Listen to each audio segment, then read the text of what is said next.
शिव सिर्फ एक देवता नहीं, वह आदि हैं, अनंत हैं, अविनाशी हैं। जब ब्रह्मा और विष्णु ने खुद को श्रेष्ठ साबित करने के लिए विवाह किया, तब शिव ने ज्योति का रूप धारण कर उन्हें दिखाया कि जो प्रकाश का आरंभ और अंत नहीं जान सके, वो ईश्वर कैसे समझेंगे। और जहाँ जहाँ शिव का यह ज्योति स्वरूप प्रकट हुआ, वहीं बने 12 पवित्र ज्योतिर्लिंग। एक सोमनाथ, पहला है सोमनाथ, गुजरात। सोमनाथ शिव का पहला ज्योतिर्लिंग, जहाँ शिव चंद्र स्वयं चंद्रमा की पुकार पर प्रकट हुए। कथा के अनुसार प्रजापति दक्ष ने अपनी 27 पुत्रियों का विवाह चंद्रमा से किया, परंतु चंद्रमा का प्रेम केवल रोहिणी के प्रति विशेष था। अन्य पत्नियों की उपेक्षा से वे दुखी हुई और अपने पिता दक्ष के पास गईं।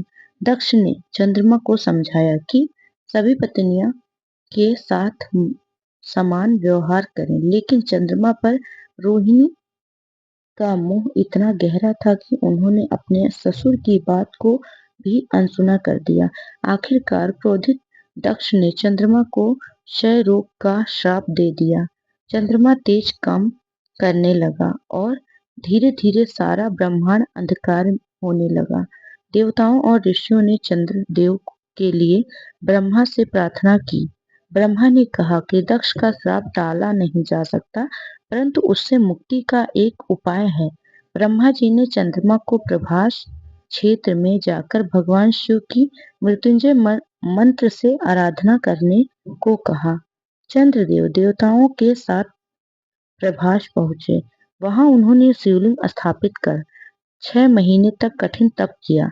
10 करोड़ मृत्युंजय मंत्र का जाप, व्रत, ध्यान और ऋषभ ध्वज शिव का पूजन।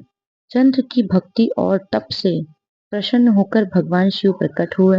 चंद्रमा ने उन्हें प्रणाम कर विनय पूर्वक अपने रोगों से मुक्ति की प्रार्थना की। भोलेनाथ ने आशीर्वाद दिया, तुम हर पक्ष में घटते और बढ़ते रहोगे, परंतु तुम्हारा तेज और सौंदर्य फिर से लौट आएगा।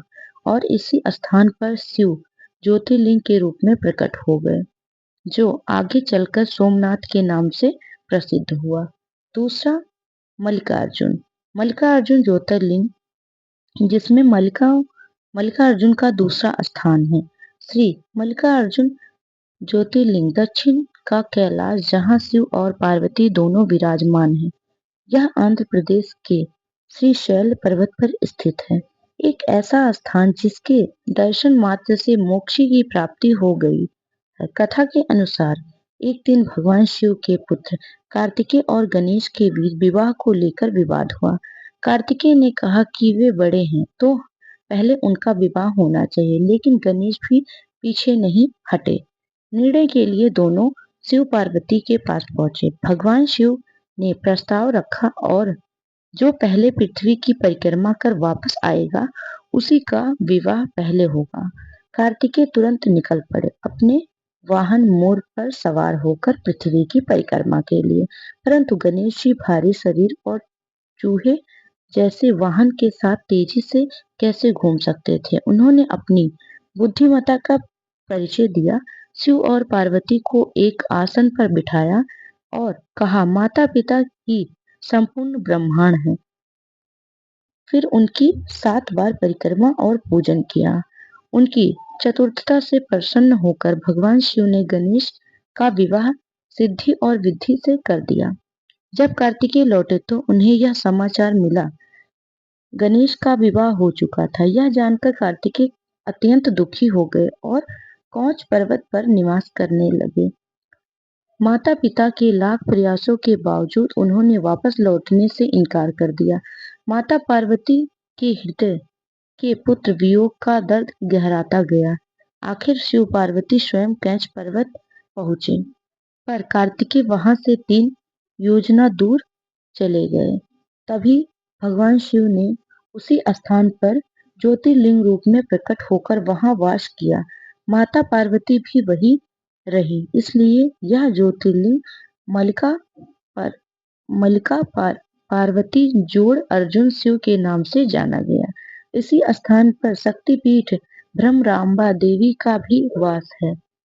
यह यह एकमात्र स्थान है जहाँ ज्योतिर्लिंग और शक्तिपीठ एक साथ स्थित है। 3. महाकालेश्वर उज्जैन। तीसरा है महाकालेश्वर उज्जैन नगरी में स्थित महाकाल ज्योतिर्लिंग, भगवान शिव का तीसरा और एकमात्र दक्षिण मुखी ज्योतिर्लिंग। शिव पुराण के अनुसार अवंती उज्जैन नगरी में देवप्रिय नामक एक शिव भक्त ब्राह्मण रहता था, जो प्रतिदिन पार्थिव शिव का पूजन करते थे। उनके 4 पुत्र थे, देवप्रिय, प्रियमेघा, संस्कृत और सुब्रत भी शिव की शक्ति में लीन रहते थे। उधर दूसर नामक एक दैत्य जिसे ब्रह्मा से अजयता का वर पाया था, धर्म और वेदों का नाश करने लगा। अंततः वह अपनी विशाल सेना के साथ अवंती पर चढ़ाई ब्राह्मणों को मारने का आदेश देते हुए वे स्वयं भी उन चारों शिव भक्त भाइयों के पास पहुंचा, परंतु वे चारों डरने के बजाय भगवान शिव के ध्यान में लीन हो गए। जैसे ही दूसर ने उन पर हमला करने का प्रयास किया, उसी क्षण पार्थिव शिव की जगह एक तेज गर्जना के साथ एक विशाल गड्ढा प्रकट हुआ और उस गड्ढे से प्रकट हुए स्वयं भगवान शिव। महाकाल के विकट रूप में शिव जी ने गर्जना करते हुए कहा, अरे अधर्मी, तुक्ष जैसे पापियों के विनाश के लिए ही मैं महाकाल के रूप में आया हूँ। शिव जी ने केवल अपने हुंकार से दूषण और उसकी सेना का संहार कर दिया। दैत्य भाग उठे और आकाश में फूलों की वर्षा होने लगी। प्रसन्न होकर भगवान शिव ने उन चारों भाइयों से वर मांगने को कहा। उन्होंने निवेदन किया, हे प्रभु, आप यहीं सदा के लिए निवास करें और दर्शन करने वाले को कल्याण प्रदान करें। भगवान शिव ने उनकी प्रार्थना स्वीकार की और उसी स्थान पर महाकालेश्वर के रूप में स्थित हो गए, जहाँ से आज भी वे भक्तों की रक्षा करते हैं और उन्हें मोक्ष का मार्ग प्रदान करते हैं। 4. चौथा है ओमकारेश्वर ज्योतिर्लिंग। मध्य प्रदेश के इंदौर के समीप स्थित ओमकारेश्वर ज्योतिर्लिंग भगवान शिव का चौथा प्रमुख ज्योतिर्लिंग है। यहाँ शिव के 2 रूप की पूजा होती है, ओमकारेश्वर और ममकालेश्वर। शिव महापुराण के अनुसार एक बार नारद मुनि भ्रमण करते हुए विंध्याचल पर्वत पर पहुंचे। विंध्य पर्वत ने उन्हें आदर पूर्वक पूजन अर्पित की, परंतु उसमें अहंकार था। उसे लगा कि उसमें किसी चीज की कमी नहीं। नारद जी ने मुस्कुराते हुए कहा, तुम ऊंचे हो, पर मेरु पर्वत तुमसे भी ऊंचा है। यह सुनकर विंध्याचल को आत्मग्लानि हुई। उसने तय किया कि वह भगवान शिव की कठोर तपस्या करेगा। वह उस स्थान पर गया जहाँ ओकार स्वयं विद्यमान है। वहां पार्थिव लिंग बनाकर 6 महीने तक पूजा करता रहा। विंध्य की निष्ठा और तपस्या से प्रसन्न होकर भगवान शिव प्रकट हुए और बोले, तुमसे प्रसन्न हूँ, वर मांगो। विंध्य ने शिव से उत्तम बुद्धि की याचना की, जिसे शिव ने सहज स्वीकार किया। उसी समय वह ऋषि और देवताओं भी पहुंचे और भगवान से प्रार्थना की, हे शिव, कृपया करके यही सदा के लिए विराजिए। भगवान शिव ने उनकी प्रार्थना स्वीकार कर लिया और तभी एक ही लिंग से 2 रूप प्रकट हुए, जो प्रणव रूप में प्रकट हुए वे कहलाए ओमकारेश्वर और जो पार्थिव लिंग में प्रतिष्ठित हुए वे कहलाए ममलेश्वर या अमलेश्वर। इस प्रकार ओमकालेश्वर और परमेश्वर नाम से प्रसिद्ध हुए यह ज्योतिर्लिंग आज भी भक्तों को दर्शन देकर उनका कल्याण करते हैं। 5वां केदारनाथ। महाभारत का युद्ध समाप्त होने के बाद यद्यपि पांडवों को विजय प्राप्त हुई, लेकिन वे अपने कई प्रियजनों को खो चुके थे। भगवान श्री कृष्ण ने उन्हें बताया कि वे ब्रह्मा हत्या, गुरु हत्या, कुल हत्या जैसे पापों की भागीदारी बन चुके हैं और उसका प्रायश्चित केवल भगवान शिव ही कर सकते हैं। पांडवों की जीव पांडवों की खोज श्री कृष्ण के निर्देशों पर पांडव काशी पहुंचे, लेकिन भगवान शिव पहले ही वहां से चले गए थे क्योंकि वे पांडवों से क्रोधित थे। शिव उनसे छिपते हुए उत्तराखंड के गढ़वाल क्षेत्र में चले गए। पांडव भी वहां पहुंचे और शिव को खोजने लगे। शिव का बैल रूप में अवतार भगवान शिव ने स्वयं को छिपाने के लिए एक बैल रूप धारण कर लिया और पशुओं के झुंड में जा मिले। भीम ने एक युक्ति से अपने शरीर को पर्वत जितना बड़ा किया और पशुओं को भयभीत कर भगाने लगा। तभी उसने एक स्थिर खड़े बैल को देखा जो टस से मस नहीं हुआ। भीम समझ गए कि यह शिव का ही रूप है। जैसे ही वह बैल को पकड़ने दौड़े, शिव धरती में समाने लगे, लेकिन भीम ने बैल की पीठ को पकड़ लिया, जो वहीं रह गई और बाकी शरीर के 4 भाग उत्तराखंड के अन्य अन्य क्षेत्रों में प्रकट हो गए। पंच केदार की स्थापना पीठ केदारनाथ, मुख रुद्रनाथ,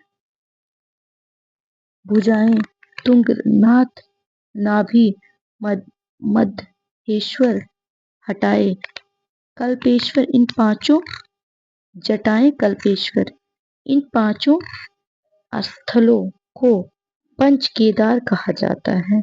पांडवों ने इन्हीं स्थानों पर शिवलिंग स्थापित किया और मंदिरों का निर्माण करवाया। भगवान शिव ने प्रसन्न होकर उन्हें पापों से मुक्ति कर दिया। केदारनाथ मंदिर का निर्माण बाद में पांडवों के पौत्र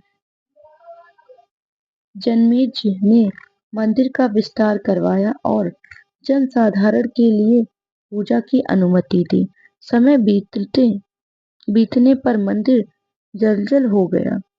आदि शंकराचार्य ने भारत की चारों दिशाओं में 4 धाम की स्थापना की और केदारनाथ मंदिर का पुनर्निर्माण करवाया। अपने अंतिम समय में वे यहीं समाधिस्थ हुए। उनकी समाधि आज भी मंदिर के पास स्थित है।